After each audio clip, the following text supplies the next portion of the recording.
Imagine waking up and discovering that a major peace agreement was signed while you were sleeping. Sounds reassuring, right? But what if I told you that this agreement could be one of the most important signs of our times, something that goes far beyond simple diplomacy? The Pact for the Future is being celebrated as a milestone for humanity. But there is something that is going unnoticed by many. Something that perhaps only those attentive to the signs of prophecy are truly seeing. Yes, the headlines talk about cooperation, peace, and a world united against hunger and poverty. However, ancient scriptures have warned us that, amid the promise of peace, there may be hidden intentions. Is this pact a step towards the future we hope for, or is it the beginning of something much bigger, as predicted thousands of years ago? And while many applaud this advancement, few are realizing the implications it could have, which go beyond appearances and directly touch on apocalyptic predictions. Don't ignore these signs.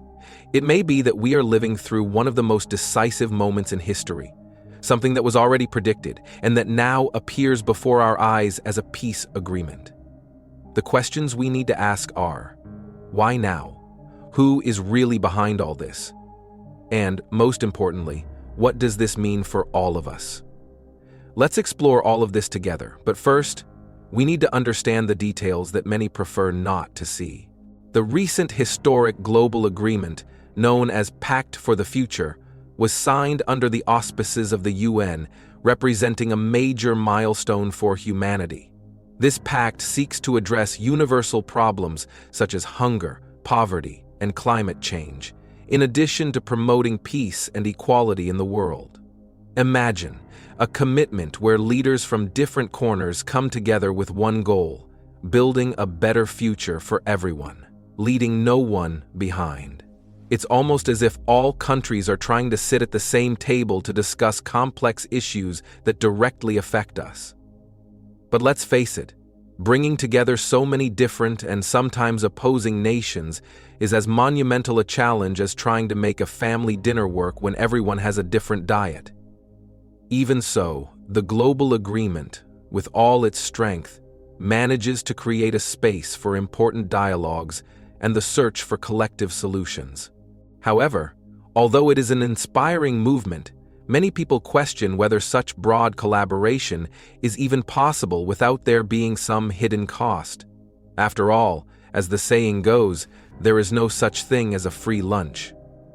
It is exactly at this point that curiosity leads us to explore other dimensions of this agreement.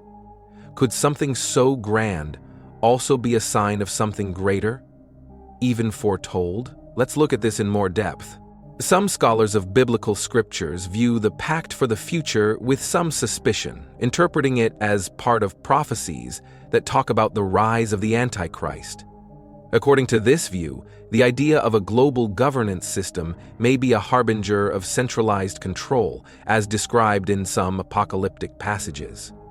The idea of a unified power always carries with it the fear that it will be used for less noble purposes. There is something interesting here. The scriptures talk about a leader who appears promising peace, but who ends up leading the world into a period of tribulation. These concerns are not just of the past. They echo to this day in several communities that carefully observe every move by the UN and the global agreement. For many, it's not just a matter of coming together for good, but of understanding the intentions behind every signature, every handshake. And of course, these ideas are not something new. If we analyze, throughout history, each major global movement has always awakened the conspiratorial side of various cultures, be it the formation of the European Union or even the most recent peace treaties. There are always those who see a connection with ancient prophecies. Does this centralization of power really fit into these signs? Or are we exaggerating? We need to understand more about what is at stake on the global stage.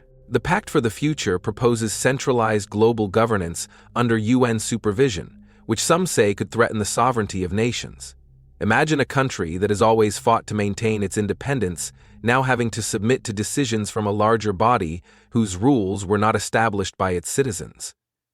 It's a complex dilemma, a fine line between global cooperation and the loss of local autonomy.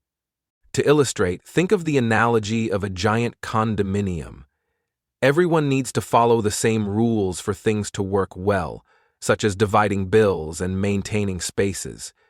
However, every apartment still wants to have the freedom to make its own choices within its four walls. In the global governance scenario, many ask themselves, to what extent could the UN interfere in decisions that traditionally belonged to each country? There are legitimate fears, especially regarding the risk of excessive centralization of power. There are also those who argue that although the intention is noble, the cost of this centralization may be too high. Nations, which historically have unique cultures, economies, and interests, would have to give up part of their freedom in the name of the greater good. But how do we know if this greater good will be achieved? What if, instead, it just paved the way for something the scriptures already warned about? These questions lead to our next point, the opposition and divisions that are beginning to emerge in the face of this global pact. Not everyone is aligned with the pact for the future. The recent opposition from figures such as Argentine President Javier Milei shows the more skeptical side of this debate. Milei argues that the pact violates national independence, calling into question the right of countries to decide for themselves. His stance is a clear example that, even in the face of a global effort, the issue of sovereignty is still deeply valued by many leaders. Imagine a scenario in which a country is forced to follow guidelines with which it completely disagrees. For leaders like Milei, this submission would be equivalent to accepting the loss of part of the national identity. He argues that global governance could end up turning into a form of tyranny disguised as cooperation. This stance generates a clear division.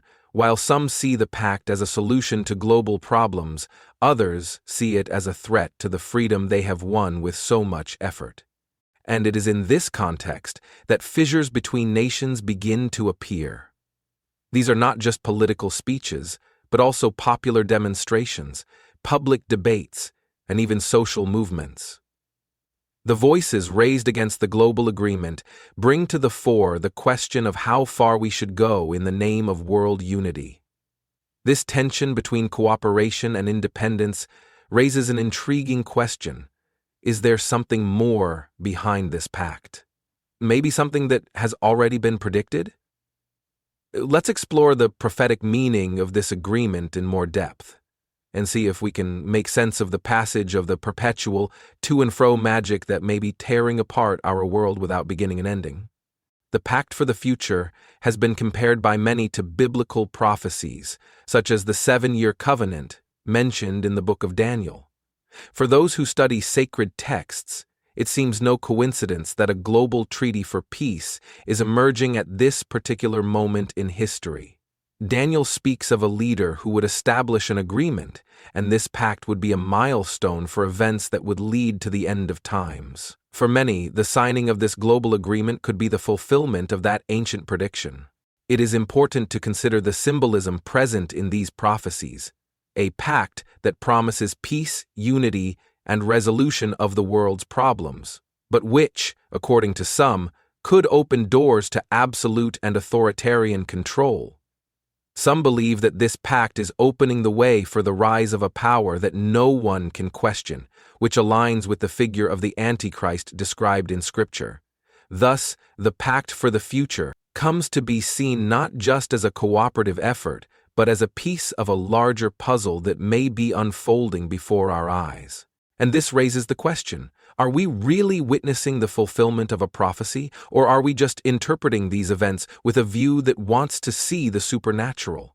Either way, there is something undeniable. The impact of this pact and its consequences are just beginning to reveal themselves. Maybe the signs are there, waiting to be recognized by those who know where to look. Now that you've come this far, it's time to reflect on everything we've discussed. Is the pact for the future truly the harbinger of an era of peace, or are we, without realizing it, being led into something much darker? Are you ready to look at the world from a different angle, question the intentions behind actions, and connect the dots of the prophecies we talk about so much. Maybe the next step depends on how you decide to react to all of this. What would you do if you knew something so big was unfolding right before your eyes, but no one was really paying attention? Now is the time to act, to get informed, and to seek more answers. It's not just about accepting or rejecting, but about understanding and preparing. The truth, after all, can be more surprising than any headline or promise of peace. And so you don't miss out on future discussions, don't forget to subscribe to the channel and turn on notifications. Together, we can continue to uncover these signs, understand the connections, and prepare for whatever lies ahead. After all, knowledge is our best tool against the unknown. Are you ready to follow this journey? Don't forget to download our book, The Secret Behind Biblical Prophecies. There are already more than 500 copies sold, and we are at the last units, so don't waste time and enjoy. I guarantee that you will acquire a lot of knowledge after reading this sensational book, written with great care and love for all the subscribers of our channel, completely based on the Holy Bible. The link is in the first pinned comment.